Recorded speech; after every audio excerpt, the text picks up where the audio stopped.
What would drive a mother to murder her own son's family?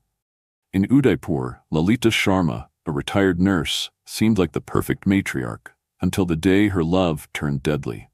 She poisoned her daughter-in-law and granddaughter, then set their home on fire to cover it up.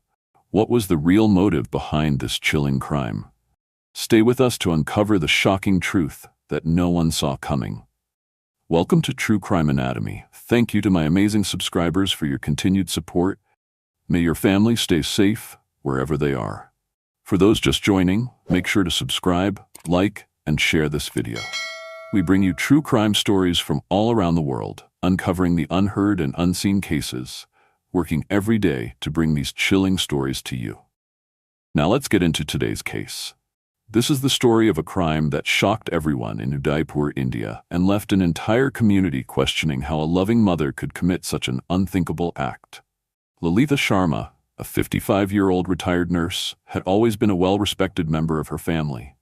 For years, she had been known for her generosity, for being a matriarch who cared deeply for her son, Vikram Patel, and his family.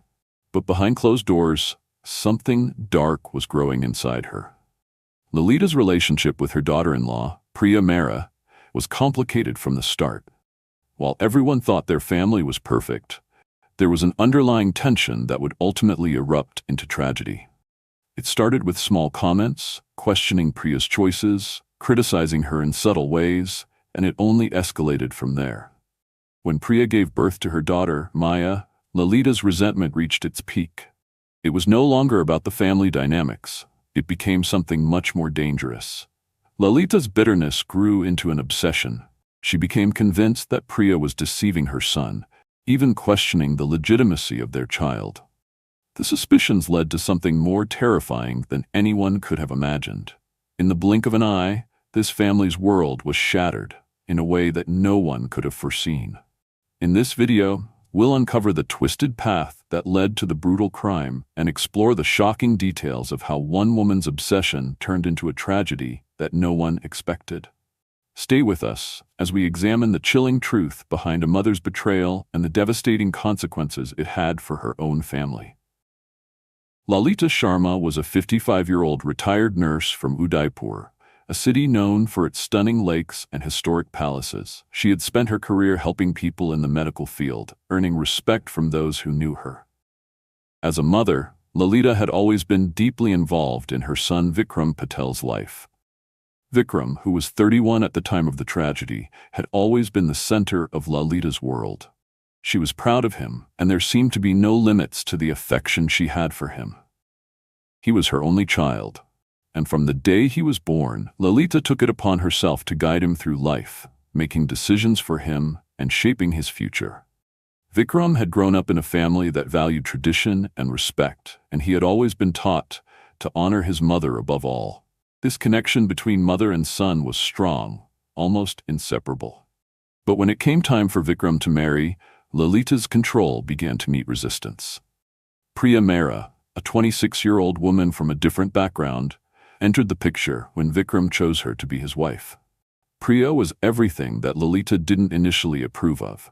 She came from a well-educated, middle-class family, but lacked the traditional qualities Lalita expected in a daughter-in-law. Priya had a quiet confidence about her, but she wasn't easily impressed by the old traditions that Lalita held dear. This, from the start, created a rift between them. Despite Vikram's love for Priya, Lalita made it clear that she didn't approve of her. In small ways, she undermined Priya, criticizing her cooking, her behavior, and even her devotion to Vikram. Priya tried to ignore these comments, hoping that with time, she would earn Lalita's respect. However, the tension never truly eased. The relationship between Lalita and Priya became a silent battle. Vikram, caught in the middle, didn't know how to fix things. His loyalty to his mother and his love for his wife were pulling him in opposite directions. Still, he chose Priya. In the meantime, Lalita's best friend, a retired nurse named Angela, had been a constant figure in her life. Angela had a daughter who had always been Lalita's idea of the perfect daughter-in-law.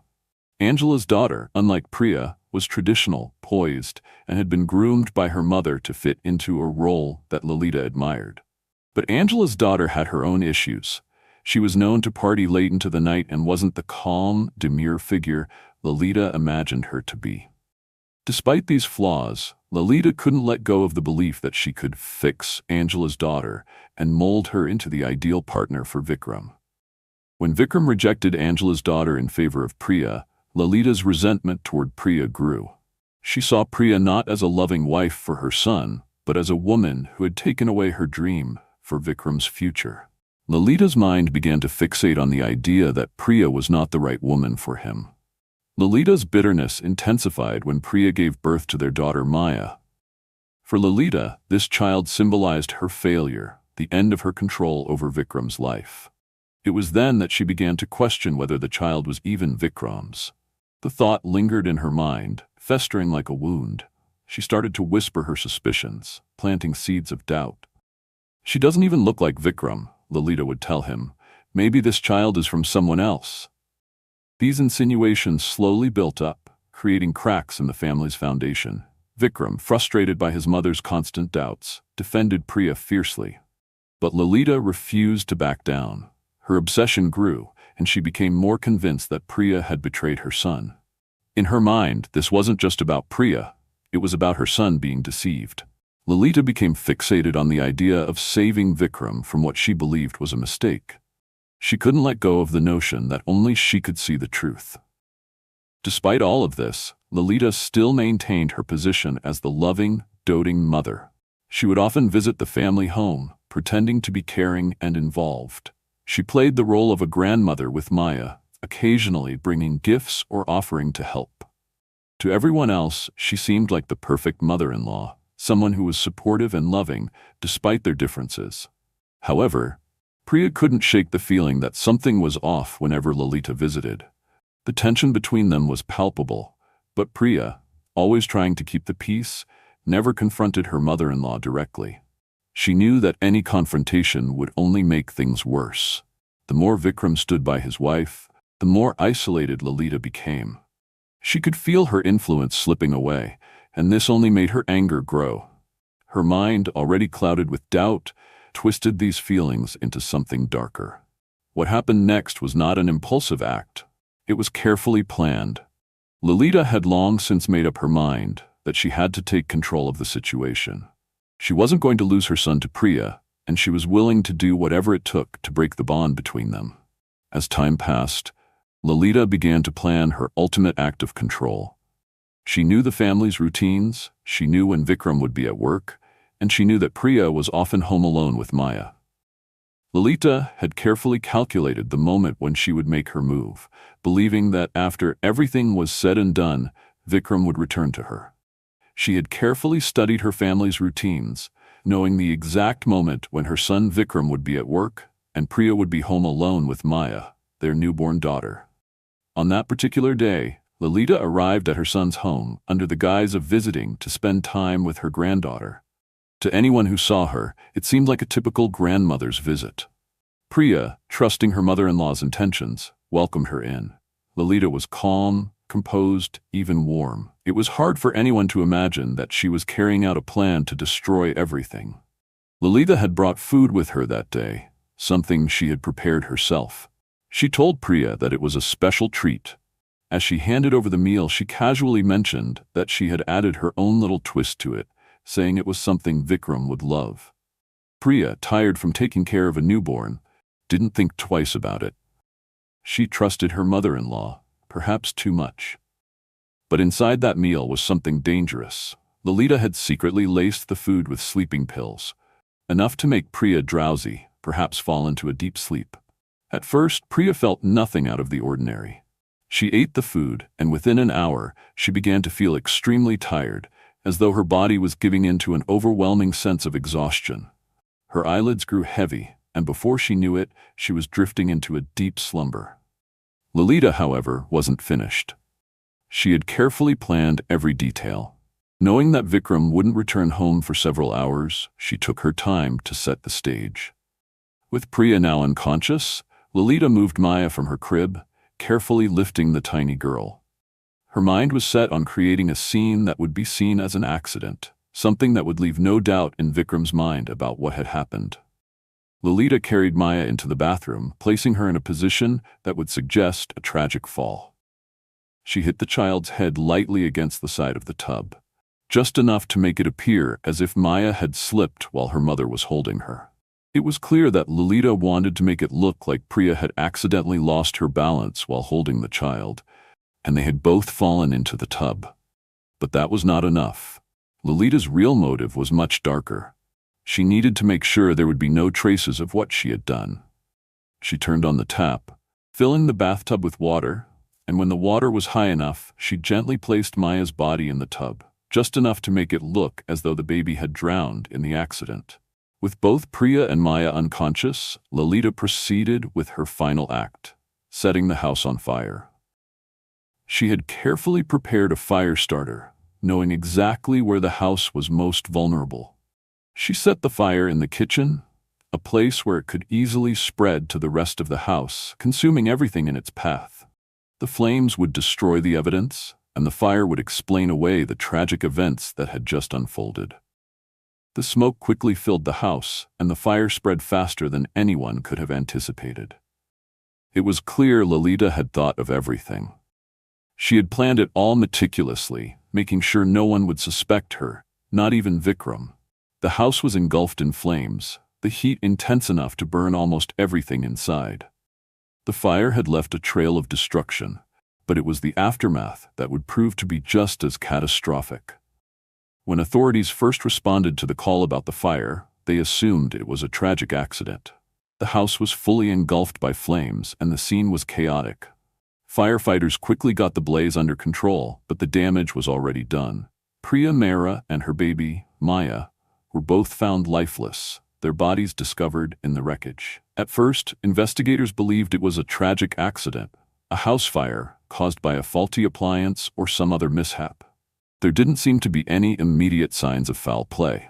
The first responders noted that the fire had spread rapidly, but they didn't find anything unusual at the scene. It appeared that the fire had started in the kitchen, which seemed to match the story of a simple accident. But something didn't sit right with the authorities. As the investigation unfolded, there were a few early signs that suggested it might not have been an accident after all. Detective Rajesh Singh was the lead investigator on the case. He had years of experience, but this case would challenge everything he thought he knew about family tragedies. Detective Singh, along with his team, began piecing together the events that led up to the fire. They first turned their attention to the autopsies of Priya and Maya. The medical examiner found something odd in Priya's system, traces of sleeping pills. It didn't take long for the investigators to realize that the fire and the deaths of Priya and Maya might not have been the result of a simple accident. There was something more to it. The sleeping pills in Priya's system pointed to the possibility that she had been drugged before the fire started. But the real turning point came when forensic experts uncovered evidence of foul play. The way the fire had started, quickly and in a specific area of the house, seemed too deliberate. The kitchen, where the fire had begun, wasn't just an accident waiting to happen. It was the place where Lolita had set the blaze intentionally, and the investigators soon learned that this wasn't the first suspicious thing about the situation. Detective Singh and his team looked into the background of the family and their relationships. They interviewed neighbors and friends, trying to get a clearer picture of what had been happening in the days leading up to the fire. That's when they discovered some strange behavior from Lolita.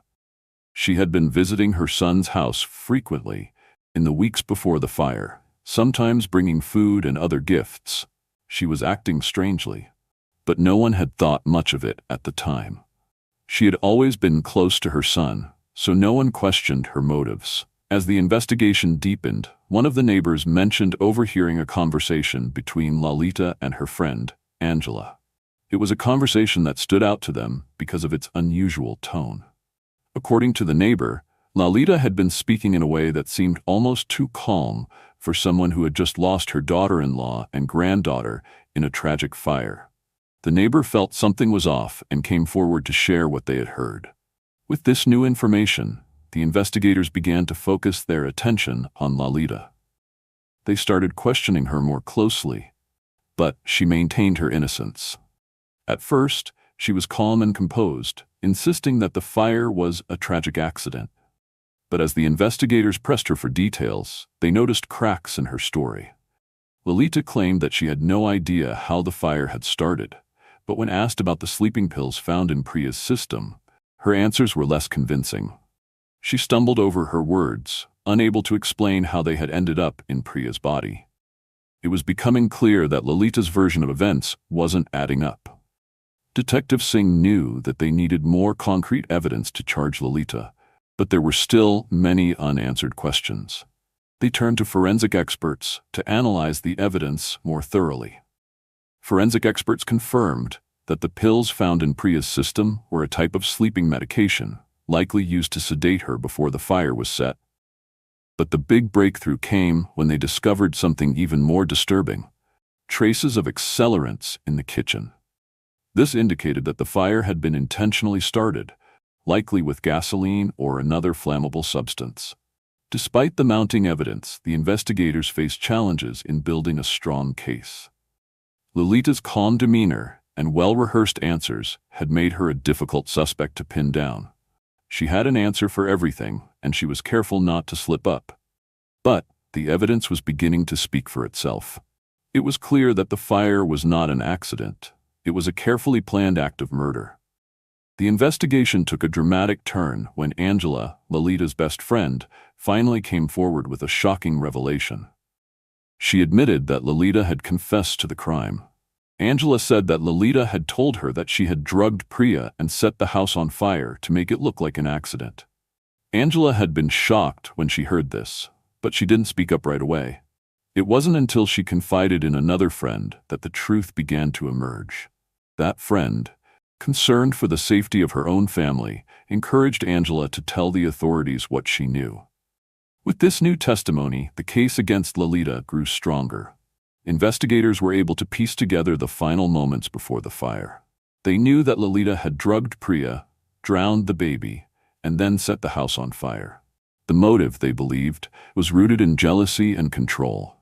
Lolita had felt threatened by Priya's presence in her son's life, and believed that she could not accept a daughter-in-law who was not under her control. Despite the mounting evidence and the testimony from Angela, Lolita still denied her involvement in the murders. She tried to maintain her innocence, but the investigators knew they had enough to charge her.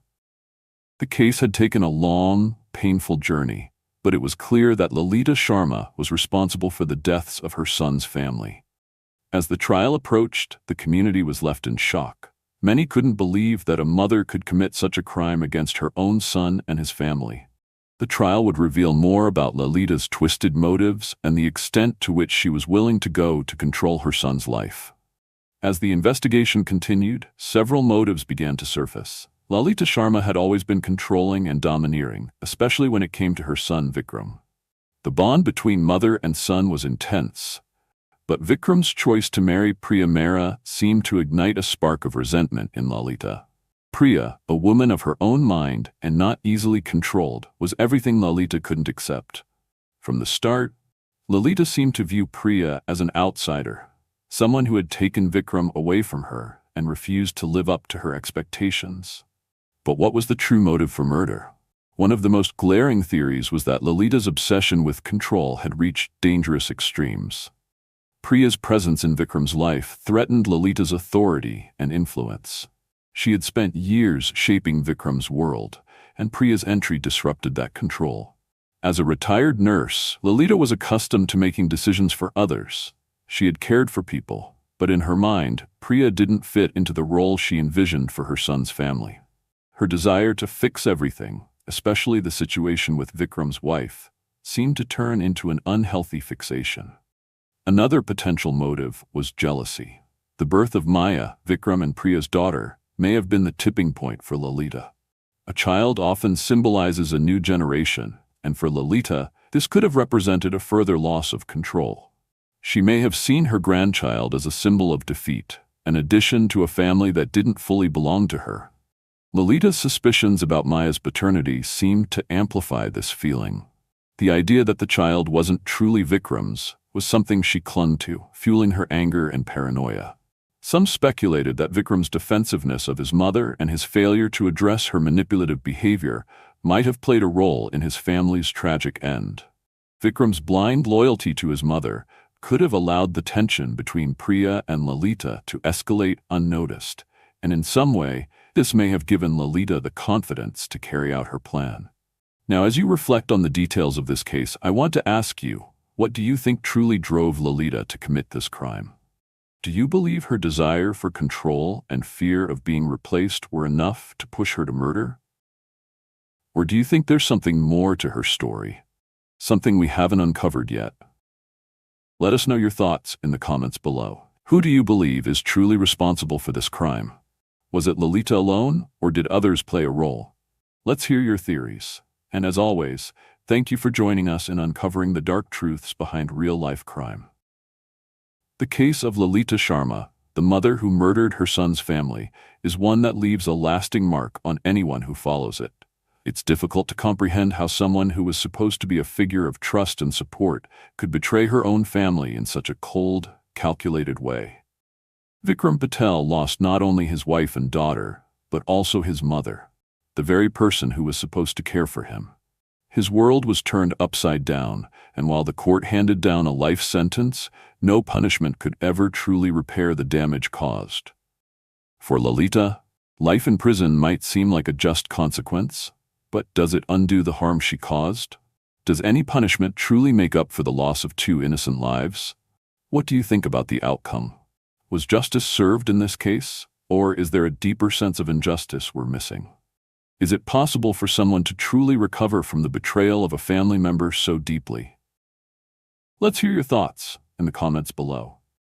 This case is a stark reminder that sometimes the most dangerous people are those we trust the most. It challenges us to think about family dynamics, control, and the dark places the human mind can go when it feels threatened. There's no easy answer, but perhaps, in reflecting on this tragedy, we come closer to understanding the lengths to which some will go to regain the control they feel they've lost. What's clear is that no one leaves this case untouched. For Vikram, Priya's family, and even Lalita herself, the consequences of her actions will echo through their lives for years to come.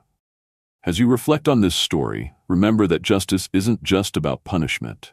It's about understanding the full weight of the impact on all those involved. If you found this case as gripping and thought-provoking as we did, be sure to hit that like button and subscribe for more real-life true crime stories. And don't forget, next time we'll uncover another mind-bending case. You won't want to miss it. So, subscribe and hit the notification bell so you never miss out on another case. Thanks for watching, and remember, sometimes the darkest secrets are hidden in plain sight.